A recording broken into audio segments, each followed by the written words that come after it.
देशभरासह संपूर्ण राज्यभरात गेल्या अनेक दिवसांपासून पेपरफुटी असेल किंवा विद्यार्थ्यांच्या अनेक प्रश्नांवरून गदारोळ माजल्याचं आपण पाहायला मिळालं। यानंतर आता कोल्हापुरातून एक धक्कादायक प्रकार समोर आलाय। कोल्हापूरमधील मायक्रोटेक कम्प्युटर इन्स्टिट्यूट ही जी कम्प्युटर संदर्भात कोर्स घेणारी जी इन्स्टिट्यूट आहे, या कंपनीनं चक्क बनावट प्रमाणपत्र देऊन विद्यार्थिनींची फसवणूक केली असल्याचा धक्कादायक प्रकार समोर आलाय।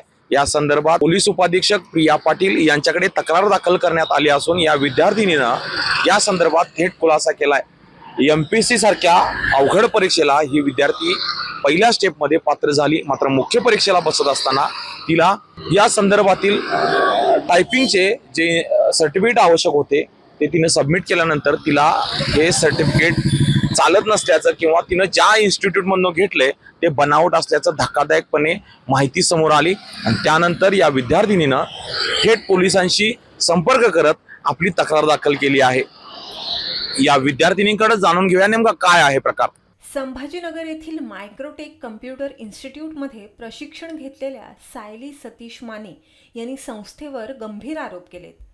परीक्षा हॉल तिकीट आणि प्रमाणपत्राबाबत वारंवार दिशाभूल करण्यात आली आहे।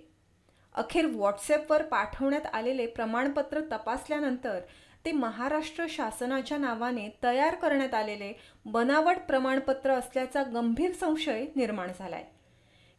या कथित बनावट प्रमाणपत्रामुळे सायली माने यांना MPSC गट क मुख्य परीक्षेसाठी अर्ज करता आला नाही। त्यामुळे त्यांचं शैक्षणिक, आर्थिक आणि करिअरचं मोठं नुकसान झाल्याचा दावा करण्यात आलाय। याचप्रमाणे इतर विद्यार्थ्यांचीही फसवणूक झाल्याचा संशय व्यक्त होतोय।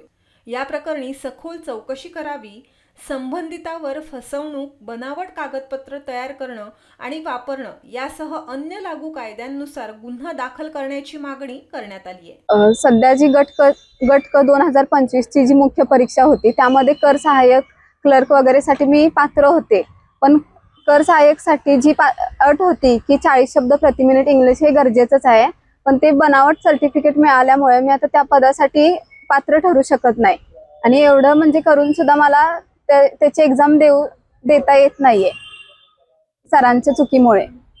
जानेवारी 2026 ला ती एक्झाम होती, पण नंतर जेव्हा हॉल तिकीटचे सगळ्यांचे हॉल तिकीट मिळायला लागले, मी सरांना विचारलं की सर माझं पण हॉल तिकीट द्या।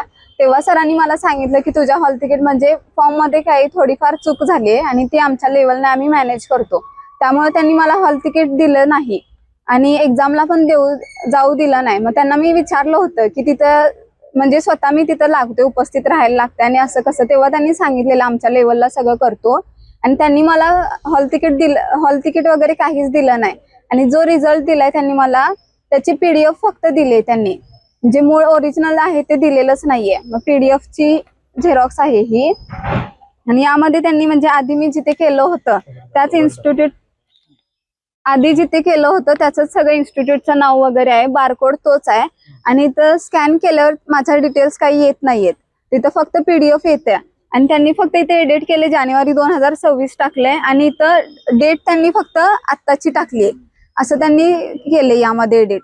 तशी पण आहेत म्हणजे बऱ्याचशा ह्याच्यामध्ये काय होतंय की जेव्हा एक्झाम द्यायला जातोय तेव्हा डमी बसवून पण करणारे बरेच जण आहेत, म्हणजे त्यांची लाईन पूर्ण वेगळी असते आणि जे खरोखर प्रामाणिकपणे करतात त्यांची लाईन वेगळी असते आणि त्यांचं फक्त हॉल तिकीट आणि आधार कार्ड घेतलं जातं आणि ते निवांत असतात, म्हणजे एक दिवस जरी ते क्लासला नाही गेले तरी सुद्धा ते पास होतात आणि आम्ही इतके दिवस करून म्हणजे मेहनत करून सुद्धा आम्हाला असं हे असलं काहीतरी मिळते।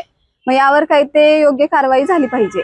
पुढे तरी कोण आलेलं नाहीये, पण 7-8 जणांचं असंच झालंय असं कळलंय मला तरी, आणि तिथं क्लासमध्ये पण बरेच जण म्हणजे सरांकडे सर्टिफिकेट मागत होते, तेव्हा पण सर म्हणजे अशीच उत्तरं देत होते, त्यांना पण सर्टिफिकेट दिलंच नव्हतं अजूनपर्यंत आणि मला पण अजून ओरिजिनल सर्टिफिकेट हातात मिळालेलं नाहीये, फक्त PDFच दिली, ती पण बनावट आहे।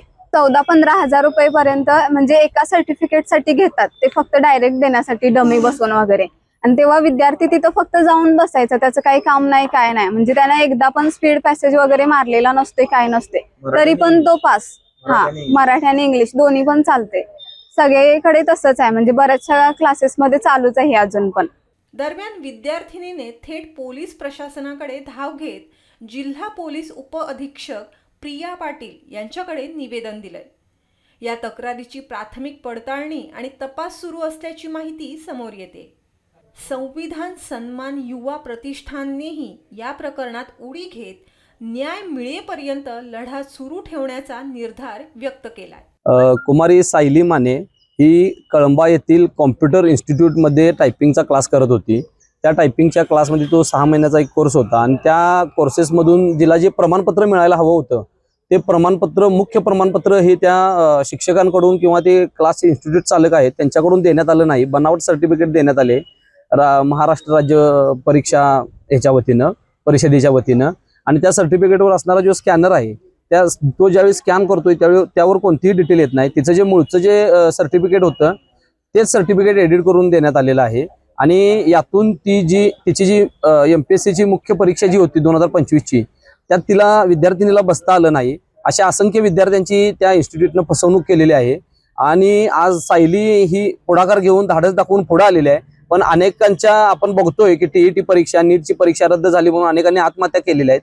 तर तो कोणताही मार्ग न स्वीकारता सायलीनं पुढे येऊन अनेक विद्यार्थ्यांचं नुकसान भविष्यात होऊ नये यासाठी ती प्रयत्न केलेला आहे. आणि आम्ही संघटना म्हणून उपअधीक्षक प्रिया पाटील मॅडम यांना आम्ही निवेदन दिलेलं आहे की अशा इन्स्टिट्यूटवर योग्य ती कडक कारवाई करावी. अन्यथा भविष्यात विद्यार्थी संघटना असतील, संविधान प्रेमी असतील आणि आम्ही सर्वजण मिळून या ठिकाणी एक मोठं आंदोलन उभा करू जर अशा इन्स्टिट्यूटवर कारवाई नाही झाली तर. या संपूर्ण प्रकरणासंदर्भात मायक्रोटेक कम्प्युटर इन्स्टिट्यूटचे सर्वेसर्वा सुशांत पाटील यांच्याशी आम्ही संपर्क साधला. सुरुवातीला त्यांनी आपली भूमिका मांडण्यास, खुलासा करण्यास तयारी दर्शवली.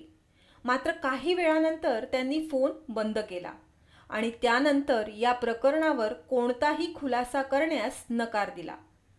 त्यामुळे खरोखरच या संस्थेकडून बनावट प्रमाणपत्रे दिली जात होती का?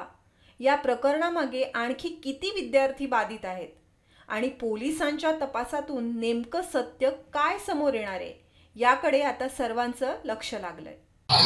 या इन्स्टिट्यूटचे सर्वेसर्वा सुशांत पाटील यांच्याशी आम्ही संपर्क साधला असता सुरुवातीला त्यांनी खुलासा करण्याचं मान्य केलं. मात्र थोड्या वेळानंतर आता त्यांचा फोन स्विच ऑफ लागतोय. यावरूनच स्पष्ट होते की गेल्या अनेक दिवसांपासून सुरू असलेला किंवा विद्यार्थिनीनं जो आरोप केलेला आहे तो खरंच खरा आहे का? आणि हे इन्स्टिट्यूट जे आहे ते सर्टिफिकेटसाठी काळाबाजार करत आहे का? सर्टिफिकेट बोगस जे आहे ती देत आहे का असा प्रश्न बळावतोय. त्यामुळं याचं काय होणार प्रश्न कायम आहे.